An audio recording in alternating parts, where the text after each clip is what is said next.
Well, what you have to realize, actually during the First World War, you had two Russian revolutions breaking out in 1917. And then the second one, the Bolsheviks under Vladimir Lenin came to power in Russia. Lenin and Trotsky and other members of that were also interested in seeing the revolution spread, in particular to Germany. Germany had a very strong leftist movement. But during the war, that movement broke apart. And actually, at one time, you had three different leftist parties that had come out of the German Social Democratic Party. And one of those was the Communist Party. And so the growing fear, particularly on the right, that revolution was going to spread from Russia to Germany and other places. And you had a communist revolution in Hungary.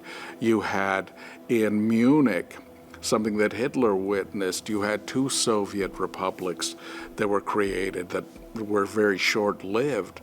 But it created this kind of fear of communism and the fear that communism was going to take over in Germany through armed revolution.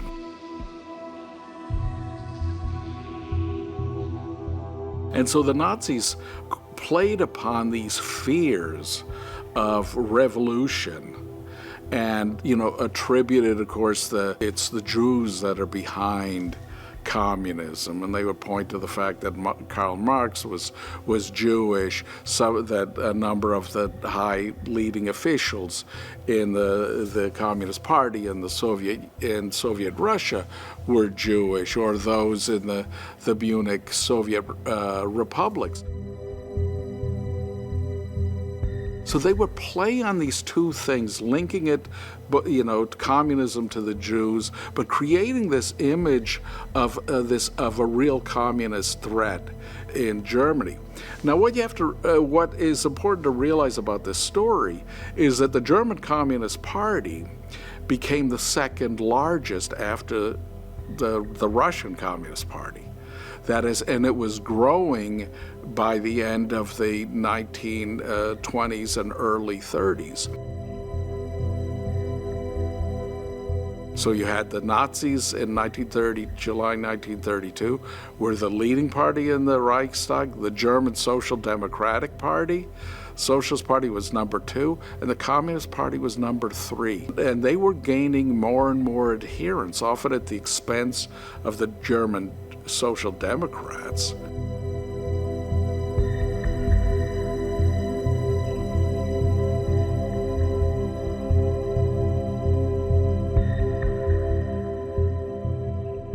But also that this was something the Nazis could play up as a threat. That if they don't get into power, it's going to be the communists taking over. And so the Nazis saw the Communist Party as a major threat. And of course, they were among the first victims of Nazi persecution when Hitler took over. Look at, for instance, 1933, when you have the Reichstag fire.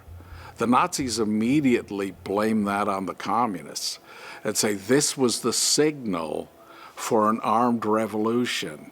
And they used this to convince the president to issue this decree. This is often referred to as the Reichstag fire decree, which takes away the civil liberties of all Germans. But it allows the government to tap phones, to carry out mass arrest, restrict the rights of assembly. After that, the Nazis carry out the mass arrests of Communist Party members and don't allow the Communist Party representatives to take their seats in the German parliament. But it sets the wheels in motion to use this to crack down on political opponents, to say, well, they were going to overthrow the government, they're a threat to Germany, they need to be put in concentration camps. So they carry out this mass arrest, brutalization of these political opponents, put them in concentration camps, often for the whole 12 years of the Nazi Reich.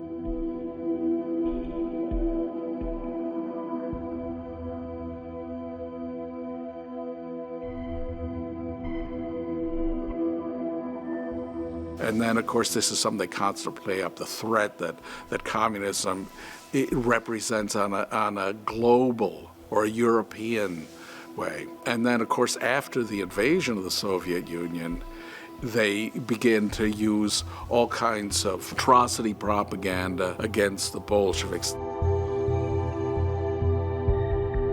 And of course, they say the Soviet Union was planning to attack Germany, and Hitler wisely attacked the Soviet Union to save Western civilization. On the face of it, this Nazi propaganda image that unites both this image of a Jew as a capitalist and the Jew as the head of communism, it doesn't seem to make sense on one level. But for the Nazis, it's that the Jews use communism and capitalism for their own ends, which is to dominate the world, that this is part of the Jewish world conspiracy. And you see this in a lot of the propaganda. It's always the Jews who are behind this.